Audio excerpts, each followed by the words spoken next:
ಸಹೋದ್ಯೋಗಿಗಳೇ ಮತ್ತು ಆರೋಗ್ಯದ ಬಗ್ಗೆ ಕಾಳಜಿ ಇರುವ ಎಲ್ಲರಿಗೂ ನಮಸ್ಕಾರ. ಇಂದು ನಾನು ಒಂದು ಕಾಯಿಲೆಯ ಬಗ್ಗೆ ಮಾತನಾಡಲು ಬಂದಿದ್ದೇನೆ. ಅದು ಅತ್ಯಂತ ಅನುಭವಿ ವೈದ್ಯರಿಗೂ ಸವಾಲು ಒಡ್ಡುತ್ತದೆ. ಅದು ವೇಷಧಾರಿಗಳ ಮಾಸ್ಟರ್, ಆರೋಗ್ಯವನ್ನು ಕದ್ದು ಹಾಳು ಮಾಡುವ ಒಂದು ಮೌನಗಳ್ಳ. ನಾನು ಮಾತನಾಡುತ್ತಿರುವುದು ಎಕ್ಸ್ಟ್ರಾಪಲ್ಮನರಿ ಟ್ಯೂಬರ್ಕ್ಯುಲೋಸಿಸ್ ಅಥವಾ ಇಪಿಟಿಬಿ ಬಗ್ಗೆ. ಟಿಬಿ ಅಂದರೆ ನಮಗೆಲ್ಲ ತೀವ್ರವಾದ ಕೆಮ್ಮು ಮತ್ತು ಶ್ವಾಸಕೋಶದ ಕಾಯಿಲೆ ನೆನಪಾಗುತ್ತದೆ. ಇದು ಸಾಮಾನ್ಯ ರೂಪವಾದರೂ ಟಿಬಿ ಒಂದು ದೊಡ್ಡ ವೇಷಧಾರಿ ಎನ್ನುವುದೇ ಸತ್ಯ.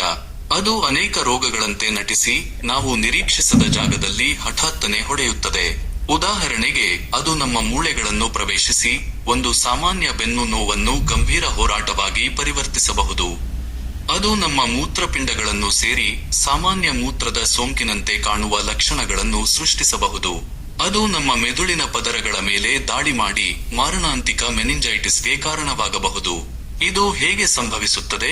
ಟಿಬಿ ಬ್ಯಾಕ್ಟೀರಿಯಾ ಶ್ವಾಸಕೋಶದ ಮೂಲಕ ನಮ್ಮ ದೇಹವನ್ನು ಪ್ರವೇಶಿಸುತ್ತದೆ, ಆದರೆ ಅಲ್ಲಿಯೇ ಇರುವುದಿಲ್ಲ. ಅದು ರಕ್ತ ಪ್ರವಾಹದಲ್ಲಿ ಸವಾರಿ ಮಾಡಿ ನಮ್ಮ ದೇಹದ ದೂರದ ಭಾಗಗಳಿಗೆ ಹೋಗಿ ಅಲ್ಲಿ ಅಡಗಿಕೊಳ್ಳುತ್ತದೆ. ಇದು ವರ್ಷಗಳ ಕಾಲ ಸುಪ್ತವಾಗಿರಬಹುದು, ಒಂದು ಬಾಂಬ್ನಂತೆ. ನಮ್ಮ ರೋಗನಿರೋಧಕ ಶಕ್ತಿ ದುರ್ಬಲಗೊಂಡಾಗ ಮಾತ್ರ ಅದು ಸಕ್ರಿಯವಾಗುತ್ತದೆ. ಇದೇ ಕಾರಣಕ್ಕೆ ಇಪಿಟಿಬಿ ಹೆಚ್ಚಾಗಿ ವೃದ್ಧರು, ಚಿಕ್ಕ ಮಕ್ಕಳು ಮತ್ತು ರೋಗನಿರೋಧಕ ಶಕ್ತಿ ಕಡಿಮೆ ಇರುವವರ ಮೇಲೆ ಪರಿಣಾಮ ಬೀರುತ್ತದೆ. ಇಲ್ಲಿ ಅತಿ ಮುಖ್ಯವಾದ ವಿಷಯವಿದೆ. ಈ ಮಹಾನ್ ವೇಷಧಾರಿ ಬೇರೆಯವರಿಗೆ ಸುಲಭವಾಗಿ ಹರಡುವುದಿಲ್ಲ.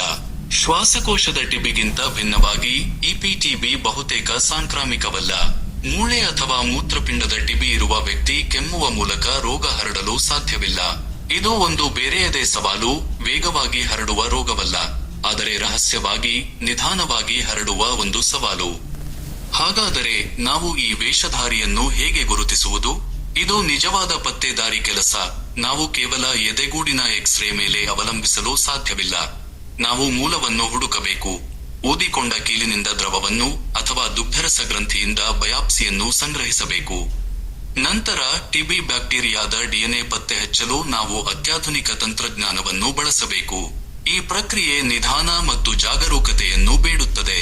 ಆದರೆ ಒಮ್ಮೆ ನಾವು ಅದನ್ನು ಗುರುತಿಸಿದ ನಂತರ, ಚಿಕಿತ್ಸೆಯು ಒಂದು ಮ್ಯಾರಥಾನ್ನಂತೆ. ನಾವು ಅನೇಕ ತಿಂಗಳುಗಳವರೆಗೆ ಶಕ್ತಿಶಾಲಿ ಆಂಟಿಬಯಾಟಿಕ್ಸ್ಗಳನ್ನು ತೆಗೆದುಕೊಳ್ಳಬೇಕಾಗುತ್ತದೆ. ಇಲ್ಲಿ ಸಮುದಾಯದ ಪಾತ್ರ ಬಹಳ ಮುಖ್ಯ. ಚಿಕಿತ್ಸೆ ದೀರ್ಘವಾಗಿರುತ್ತದೆ ಮತ್ತು ಕಷ್ಟಕರವಾಗಬಹುದು. ರೋಗಿಗಳಿಗೆ ಅವರ ಚಿಕಿತ್ಸೆಯ ಪೂರ್ಣ ಕೋರ್ಸ್ ಅನ್ನು ಮುಗಿಸಲು ನಮ್ಮ ಬೆಂಬಲ, ಪ್ರೋತ್ಸಾಹ ಮತ್ತು ತಿಳುವಳಿಕೆ ಬೇಕು. ಏಕೆಂದರೆ ಅರ್ಧದಲ್ಲಿಯೇ ಚಿಕಿತ್ಸೆ ನಿಲ್ಲಿಸಿದರೆ ಈ ಮಹಾನ್ ವೇಷಧಾರಿ ಹಿಂದಿರುಗಬಹುದು, ಮೊದಲಿಗಿಂತ ಬಲಶಾಲಿ ಮತ್ತು ಹೆಚ್ಚು ಪ್ರತಿರೋಧಕನಾಗಿ. ಎಕ್ಸ್ಟ್ರಾಪಲ್ಮನರಿ ಟಿಬಿ ಒಂದು ಸವಾಲು, ಆದರೆ ಇದು ಅಜೇಯ ಶತ್ರುವಲ್ಲ. ಇದು ನಮ್ಮ ದೇಹದ ಸಂಕೀರ್ಣತೆಯನ್ನು ಮತ್ತು ರೋಗಗಳು ಯಾವಾಗಲೂ ನಿಯಮಗಳನ್ನು ಅನುಸರಿಸುವುದಿಲ್ಲ ಎಂಬುದನ್ನು ನೆನಪಿಸುತ್ತದೆ. ಜಾಗರೂಕರಾಗಿ, ಎಚ್ಚರಿಕೆಯಿಂದ ಮತ್ತು ರೋಗಿಗಳ ಬೆಂಬಲದ ಮೂಲಕ ನಾವು ಈ ಮಹಾನ್ ವೇಷಧಾರಿಯನ್ನು ಅದು ಏನಿದೆಯೋ ಹಾಗೆಯೇ ಬಯಲಿಗೆ ತರಬಹುದು.